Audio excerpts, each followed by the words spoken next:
মৰমৰ ছাত্ৰ ছাত্ৰীসকল, তোমালোকলৈ প্ৰীতি আৰু সম্ভাষণ জনাই আজিৰ সমাজ বিজ্ঞানৰ পাঠত লৈ আহিছোঁ জৈন ধৰ্ম। আমি ইয়াৰ আগৰ কালাংশত গৌতম বুদ্ধৰ বৌদ্ধ ধৰ্ম সম্পৰ্কে কিছু কথা আলোচনা কৰিছিলোঁ। একেটা অধ্যায়ৰে আজি আমি জৈন ধৰ্মৰ বিষয়ে কিছু কথা আলোচনা কৰিম। কিতাপ উলিয়াই ল'বা। তোমালোকে জানানে জৈন ধৰ্ম কোনে প্ৰৱৰ্তন কৰিছিল?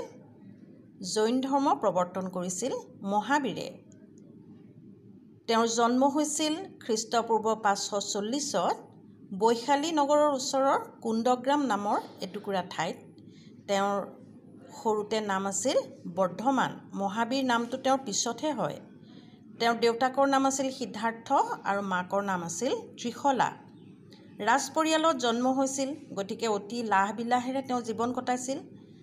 এটা সময়ত যশোদা নামৰ এগৰাকী সুন্দৰী ৰাজকুমাৰী তেওঁক বিয়া কৰাই দিছিল। তেওঁলোকৰ এটি কন্যা সন্তান জন্ম হৈছিল। শিশুটিৰ নাম ৰখা হৈছিল প্ৰিয়দৰ্শনা। পিতৃ মাতৃৰ মৃত্যুৰ পিছত 32 বছৰ বয়সত বৰ্ধমানে সংসাৰৰ মায়ামোহ ত্যাগ কৰে আৰু সন্ন্যাসী হৈ গুচি যায়। তেওঁ বস্ত্ৰও ত্যাগ কৰিছিল। দিগম্বৰ হৈ প্ৰায় 12 বছৰ কাল তেওঁ কঠোৰ সাধনা কৰিছিল। অতি কষ্টকৰ জীৱন তেওঁ যাপন কৰিছিল আৰু এই কঠোৰ সাধনাৰ অন্তত জ্ঞানৰ সন্ধান পাইছিল পৰেশনাথ নামৰ এটি পাহাৰত তপস্যা কৰাৰ পিছত। তেওঁ পূৰ্ণ জ্ঞান লাভ কৰিছিল। তেওঁ জিন অৰ্থাৎ ৰিপুজয়ী নামেৰে জনাজাত হয়। ৰিপুজয় মানে তোমালোকে জানা চাগে, আমাৰ 6টা ৰিপু আছে। সেইকেইটা কি? কাম, ক্ৰোধ, লোভ, মোহ, মদ আৰু মাৎসৰ্য। এইকেইটাক ৰিপু বুলি কোৱা হয়। আমি এই ৰিপুৰ বশৱৰ্তী হৈ থাকোঁ। যদি আমি এই ৰিপুসমূহ দমন কৰিব পাৰোঁ, তেতিয়াহে আমি পৰম জ্ঞান লাভ কৰিম। এই কথা মহাবীৰে উপলব্ধি কৰিছিল আৰু তেওঁ সেই ৰিপুসমূহ জয় কৰিব পাৰিছিল।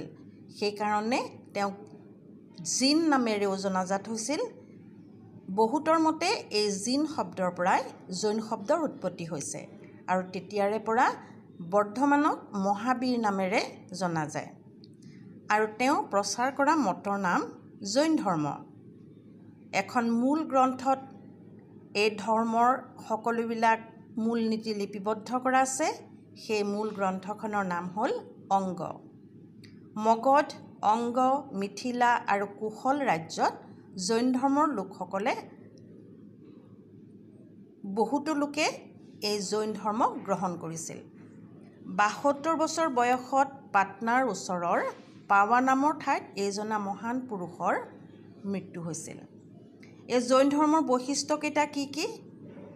পৰম্পৰা অনুসৰি জৈনসকলৰ ধৰ্মগুৰু 24 জন আছিল।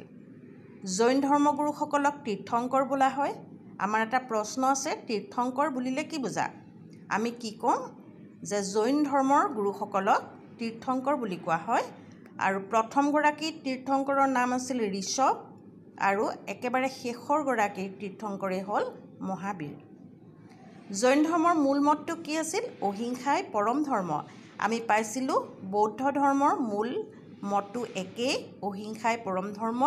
অৰ্থাৎ আমি সকলোৰে প্ৰতি অহিংসাৰ ভাৱ পোষণ কৰিব লাগে, হিংসা পৰিত্যাগ কৰিব লাগে। এয়া হ'ল জৈন ধৰ্মৰ মূল কথা।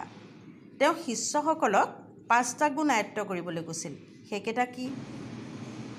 সত্য, অহিংসা, অপৰিগ্ৰহ, অষ্টেয় আৰু ব্ৰহ্মচৰ্য।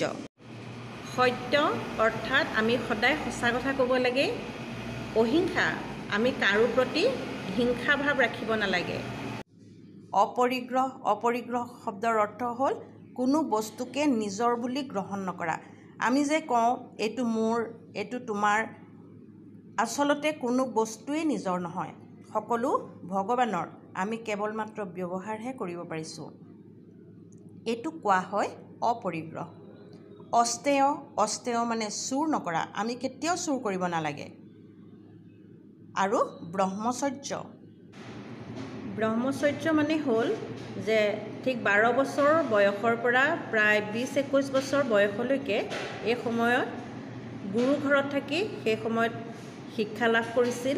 জ্যোতিষশাস্ত্ৰ, বৈদিক জ্ঞান এনেধৰণৰ জ্ঞান লাভ কৰা সময়ছোৱাই হৈছিলে ব্ৰহ্মচৰ্য অৰ্থাৎ গুৰুৰ ঘৰত থাকি শিক্ষা লাভ কৰা। মহাবীৰৰ মতে প্ৰতিটো মৌলিক বস্তুৱে ভৌতিক আৰু আধ্যাত্মিক শক্তিৰ ফল, অৰ্থাৎ এই সকলোবিলাক ভগৱানৰ সৃষ্টি, কেৱল মাত্ৰ আমি ইয়াক ধাৰণ কৰিছোঁ। জৈন ধৰ্মই আত্মা আৰু কৰ্মৰ ধাৰণা বিশ্বাস কৰে। মহাবীৰে কৈছিল যে মানুহে 5টা গুণ আয়ত্ত কৰাৰ উপৰিও সৎ বিশ্বাস, সৎ জ্ঞান আৰু সৎ আচৰণৰ পথ গ্ৰহণ কৰা উচিত। এই 3টা গুণক ৰত্নত্ৰয় বুলি কোৱা হয়। ৰত্নত্ৰয়ৰ পথ গ্ৰহণ কৰাসকলক সিদ্ধশিলা বোলা হয়। আজিলৈ আমি ইমানখিনিকে পঢ়িলোঁ। ইয়াৰ পাছৰ কালাংশত আমি বৌদ্ধ ধৰ্ম আৰু জৈন ধৰ্মৰ সামাজিক প্ৰভাৱ সম্পৰ্কে আলোচনা কৰিম। তোমালোকৰ সময় হৈ আহিল, ইমানতে সামৰণি মাৰিছোঁ। নমস্কাৰ।